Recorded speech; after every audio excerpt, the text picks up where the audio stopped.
ஆகாய தத்துவம், அதான் சிதம்பரம். இந்த சிதம்பரம் நடராஜர் ஒரு நேரத்தில் நிறைய விஷயங்கள் சொல்லப்படுகிற அந்த இடத்த பொறுத்தளவுக்கு இன்னமும் சிதம்பர ரகசியம் அவாவா இஷ்டத்துக்கு ஏதோ சொல்லிட்டு இருக்கான். ஒருபடி விபூதி வச்சா தங்கமா மாறினது அப்படின்னா, ஒருபடி விபூதியோட 3 இலை வில்வத்தை சேர்த்து வைக்கும் போது அது தங்கமா மாறினது. 3000 குடும்பங்கள் அங்கே அதை வச்சுதான் சாப்பிட்டு போஜனம் பண்ணிட்டு இருந்தா, அந்த கோவிலை பராமரிச்சுட்டு இருந்தா அப்படின்னு சொல்லிட்டு ஒரு விஷயம் சொல்லப்படுகிறது. அங்க உள்ள லிங்கம் காத்துல பறந்துகிட்டு இருந்தது, ஆங்கிலேய படையெடுப்புகள் மூலமாக அழிக்கப்பட்டது அப்படிங்கிறது சொல்லப்படுகிறது.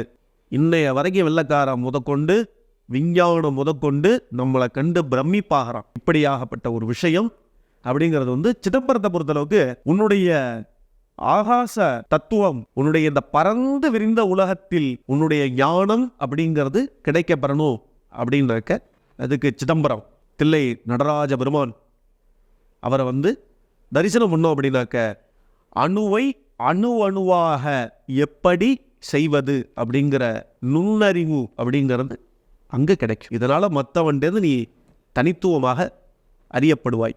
இதுதான் பஞ்சபூத தத்துவம். பஞ்சபூத ஸ்தலங்கள் உருவாக்கியது இதற்காகத்தான்.